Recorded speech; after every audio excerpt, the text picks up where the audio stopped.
The fluorescent lights of St. Michael's Hospital hummed with that particular frequency that only night shift workers ever notice. It was 3:17 in the morning, that dead hour when the world seems to hold its breath. The emergency room was quiet for once, just the soft beeping of monitors and the distant shuffle of rubber soles on linoleum floors. The smell of antiseptic hung in the air like a permanent resident. Dr. Maria Santos had been working at St. Michael's for 11 years. She was 42 years old, with tired eyes that had seen more suffering than most people could imagine, and steady hands that had saved more lives than she could count. She was the only trauma surgeon on duty that night, covering for a colleague whose wife had just had a baby. It was supposed to be a quiet shift. Before we go any further, if you believe in the power of compassion, in helping others without expecting anything in return, and in karma that finds those who deserve it, make sure to like, comment, share, and subscribe to this channel. And tell us in the comments where you are watching from, because this story proves that sometimes a single act of kindness can change everything. What nobody at St. Michael's knew, what Dr. Santos herself had never told anyone, was that she was drowning in debt. Her ex-husband had left her with $200,000 in loans he had taken out in her name. She was working triple shifts just to keep her head above water. Her credit was destroyed, her savings were gone, and she was 3 months behind on her mortgage. Some nights, she slept in the hospital break room because she could not afford gas to drive home. At 3:22 a.m., the emergency doors burst open. 2 men came crashing through, one of them carrying another over his shoulder. The man being carried was bleeding heavily from his abdomen, his leather vest soaked in crimson. The back of his vest read, "Road Captain," and below that, "Iron Wolves MC." He was shot. The man carrying him shouted, his voice cracking with panic, "Please, you have to help him." Dr. Santos was already moving. Her training kicked in automatically. She called for a gurney, for nurses, for blood. She did not see a biker. She did not see a leather vest or tattoos. She saw a human being who was dying, and that was all that mattered.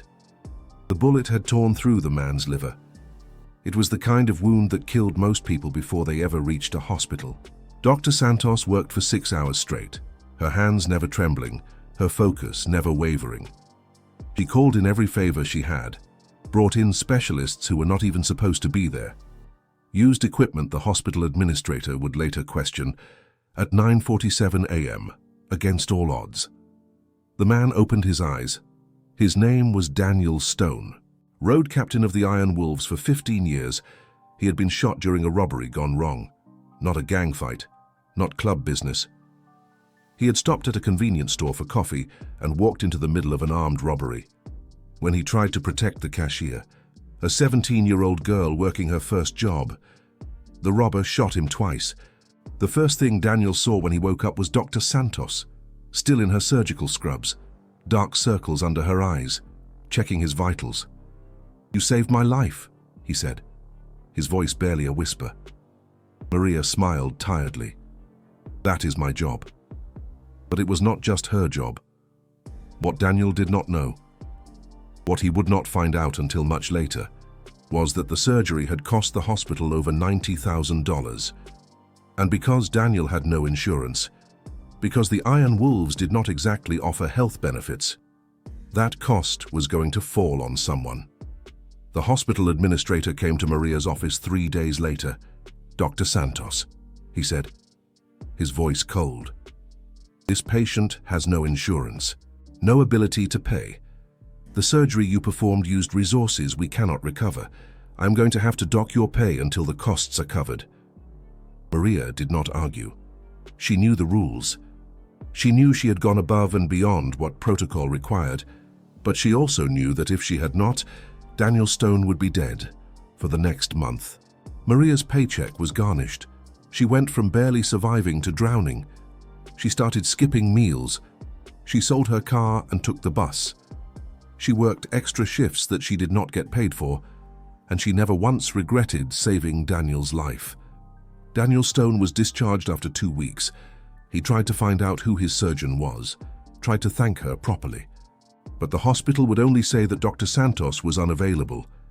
He left flowers at the nursing station, wrote a card that said simply, "Thank you for giving me back my life." 1 month later, Daniel was back on his feet, still healing, but determined to find the woman who had saved him.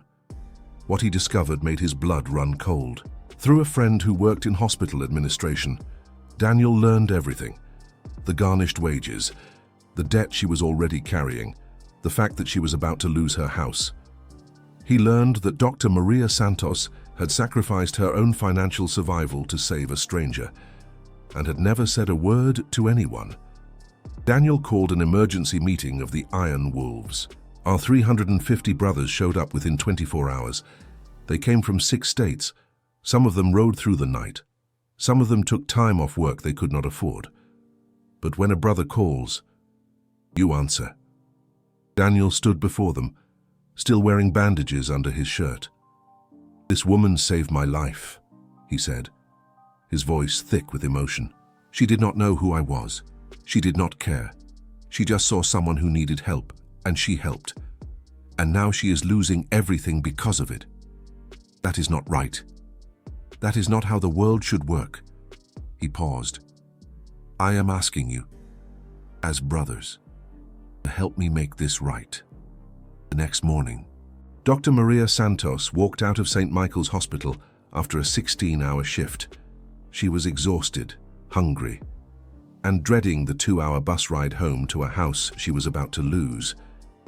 She stopped when she saw the parking lot. 350 motorcycles filled every space. They stretched out into the street and around the corner, as far as she could see. And standing at the front, supported by 2 brothers, was Daniel Stone. "Dr. Santos," Daniel said, his voice carrying across the suddenly silent lot. "1 month ago, you saved my life. You did not ask for anything. You did not expect anything.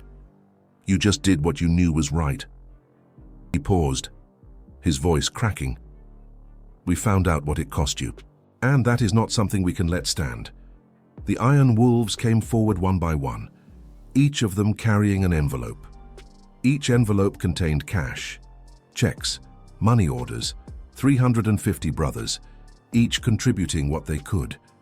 The total came to $412,000, enough to pay off the hospital debt, enough to pay off Maria's mortgage, enough to clear the loans her ex-husband had left her with, enough to give her a fresh start. Maria stood there, tears streaming down her face, unable to speak. Daniel limped forward and took her hands. "You gave me back my life," he said softly. "Now we are giving you back yours. That is how it works. That is what family does." Dr. Santos got to Maria. "You are family now. If you ever need anything, if anyone ever gives you trouble, you call us. 350 brothers will be there before you can blink." 6 months later, Maria Santos was debt-free for the first time in years. She had reduced her shifts to something sustainable.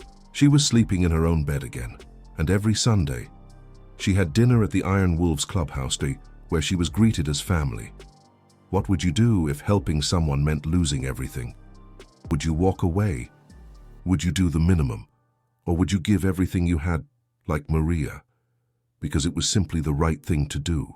If this story touched you, do not forget to like, share, and subscribe, because we need more stories that remind us that kindness is never wasted. And comment below with the words, "Worth it," to show that you understand what Maria taught 350 bikers, because sometimes the people who give the most have the least to give. Sometimes the quiet heroes are the ones working the night shift, saving lives that nobody will ever know about. And sometimes karma does not wait. Sometimes it rides in on 350 motorcycles, and it pays back every cent, with interest.